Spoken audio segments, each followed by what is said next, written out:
الحمد لله رب العالمين والصلاة والسلام على سيد الأنبياء والمرسلين وعلى آله وأصحابه أجمعين. أما بعد فأعوذ بالله من الشيطان الرجيم. بسم الله الرحمن الرحيم.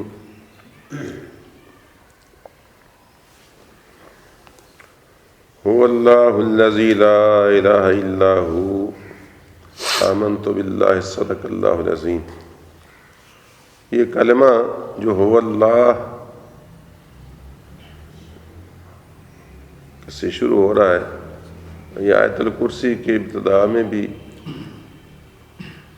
اللہ لا الہ الا ہو ہے، اور دوسرے بعض سورہ حشر کی آخری آیات میں هو اللہ الذی لا الہ الا ہو ہے. اس کا مطلب یہ ہے کہ وہ اللہ ہے، اس کائنات کا مالک خالق ہے،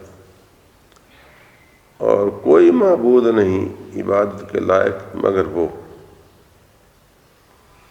یعنی وہ صرف اکیلا ہی عبادت کے لائق ہے، اس کا کوئی شریک نہیں، کوئی حصے دار نہیں، اس کی ذات صفات تصرفات میں اس کے کوئی مثل نہیں.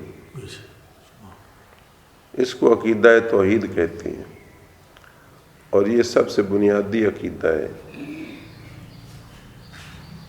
اور تمام انبیاء کرام اسی عقیدے کی تبلیغ کے لیے دنیا میں مبعوث ہوئے. شریعتوں میں تبدیلیاں آتی رہی ہیں، بعض شریعتوں میں کچھ چیزیں حلال رہیں، بعض میں کچھ حرام رہیں، لیکن اس عقیدہ توحید میں کوئی تبدیلی نہیں. آدم علیہ السلام سے لے کر جناب رسول اللہ صلی اللہ علیہ وسلم تک 1,24,000 کم و بیش انبیاء نے سب نے اس عقیدے کی تبلیغ کی ہے. اور ایک حوالے سے سارے انبیاء مبعوث ہی اسی لیے ہوئے ہیں کہ بندوں کو خدا کی معرفت عطا فرمائے. تو اس کو عقیدہ توحید کہتے ہیں. اس پر نقلی دلائل بھی ہیں، عقلی دلائل بھی ہیں. نقلی دلائل تو وہ ہیں جو کسی کے بیان سے پتہ چلے، اور عقلی وہ ہے جو عقل سے سوچ کر بندہ دلیل قائم کرے. تو نقل میں نے بیان کرنا، یعنی جو بیان کے ذریعے ہمیں پتہ چلا. تو بیان کے ذریعے یہ ہے، قرآن کریم فرمایا شہد اللہ انہ لا الہ الا ہو. اللہ بھی اس کی گواہی دیتا ہے کہ اس کے سوا کوئی معبود نہیں. والملائکۃ، اور اس کے سارے فرشتے بھی اس کے گواہ ہیں کہ وہ وحدہ لا شریک ہے، وہی عبادت کے لائق ہے. وَأُولُو الْعِلْمِ قَائِمًا بِالْقِسْطِ، اور تمام علم والے بھی جن کو اللہ تعالیٰ نے آسمانی علم دیا ہے، وہ بھی اسی بات کی گواہی دیتے ہیں. اور گواہی بھی جھوٹی نہیں بلکہ قائمًا بالقسط، انصاف کے ساتھ قائم ہو کر، کہ سب کی گواہی یہی ہے. تو یہ نقلی دلیل اس بات کی ہے کہ کسی واقعے کے متعلق 2 4 5 آدمی گواہی دے دیں تو جج فیصلہ کر دیتا ہے کہ یہ کیس اسی طرح اس بندے نے قتل کیا ہے یا نہیں قتل کیا ہے، یہ چوری کی ہے، اس پر حد قائم ہو جاتی ہے. یعنی 2 4 عادل گواہ گواہی دے دیں تو ان کی گواہی پر جج مقدمے کا فیصلہ کر دیتا ہے. حالانکہ یہ 2 4 5 گواہ جو ہیں اس پائے کے نہیں ہوتے کہ ان کی ساری زندگی میں کبھی کوئی جھوٹ واقعہ نہ ہوا ہو، مگر 1,24,000 یا کچھ کم و بیش انبیاء کرام رسل اعظام ایسے گواہ ہیں جن کی پوری زندگیوں میں ایک بھی جھوٹ کا داغ نہیں ہے. تو جب اتنے سچے لوگ گواہی دے رہے ہیں کہ لا الہ الا ہو، تو ہم ایسے جج ہیں کہ فیصلہ اس کے خلاف کریں، پھر ہم سے زیادہ بھی ظالم کوئی نہیں. اسی وجہ سے تمام انبیاء کرام کا، سچے لوگوں کا، صادق و مصدوق لوگوں کا اس بات کی گواہی دینا، ایک ہی اسی بات پر قائم رہنا کہ لا الہ الا ہو، یہ اللہ تعالیٰ کی ہونے کی سب سے بڑی بیانیہ نقلی دلیل ہے، جو منقول ہوئی ہے، نقل ہوئی، بیان ہوئی ہے۔ اور عقلی دلیل جو ہے وہ سب سے بڑی دلیل یہ ہے کہ جب مصنوع ہوتی ہے، بنی ہوئی کوئی چیز ہوتی ہے تو اس کا بنانے والا ضرور ہوتا ہے، کہ بنانے والے کے بغیر چیز نہیں بنتی۔ اب یہ میرے سامنے پڑا ہے تو یہ بھی بنایا گیا ہے تو بنا ہے، تو اس چیز کو دلائل سے بھی بیان کرتے ہیں، لیکن بعض اوقات سادہ سے لفظوں کے ساتھ بھی اس کو بیان کیا جا سکتا ہے اور بیان ہوتا رہتا ہے۔ اس عراق کے سفر میں جس میں میں ابھی ریسنٹلی حاضر ہو کر آیا ہوں زیارات کر کے، ایک شخصیت حضرت امام ابو حنیفہ رحمۃ اللہ تعالیٰ علیہ کی بھی ہے کہ بغداد شریف میں اعظمیہ کا علاقہ امام اعظم کے نام سے کہلاتا ہے، اور غوث اعظم کے نام سے اعظمیہ وہ علاقہ کہلاتا ہے۔ اس میں حضرت امام ابو حنیفہ رحمۃ اللہ تعالیٰ علیہ کا مزار شریف بھی ہے۔ تو امام اعظم رحمۃ اللہ تعالیٰ علیہ جہاں بہت بڑے استدلالات کے حامل تھے اور آپ نے دلائل کے بھی انبار ہر چیز پر لگائے، کبھی کبھی آپ کسی سادہ سی بات سے بھی مخالف کو ڈھیر کر دیتے تھے۔ یہ چونکہ کہانیوں کا دور ہے، حکایتوں کا دور ہے، ڈراموں کا دور ہے، سمجھانے کے لیے لوگ طرح طرح کے ایسے حربے استعمال کرتے ہیں جس سے بعض لوگوں کے دل نشین ہو جائے۔ تو اس حوالے سے آپ کی ایک ڈرامائی مناظرے کی تفصیل میرے اس وقت آنکھوں کے سامنے ہے، جو غالباً آپ نے پہلے بھی شاید سنی ہوگی، کہ آپ کے دور میں ایک شخص تھا جو بڑا کٹڑ سخت دہریہ تھا۔ وہ دہریے وہ ہوتے ہیں جو خدا کو نہیں مانتے، وہ کہتے ہیں یہ خود بخود ہی دنیا بن گئی اور خود بھی خود دنیا چلتی آ رہی ہے اسی طریقے سے، وقت کے ساتھ ہر چیز بنتی جاتی ہے اور ختم ہوتی جاتی ہے۔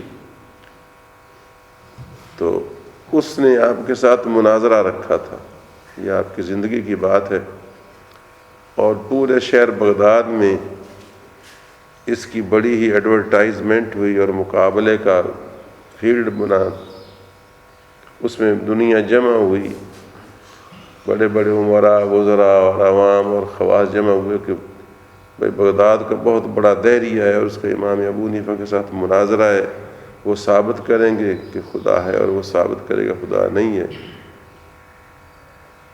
تو آپ نے ایک ڈرامائی انداز اختیار کیا اس کو لاجواب کرنے کے لیے، اور یہ آپ کی بصیرت کی اعلیٰ دلیل ہے۔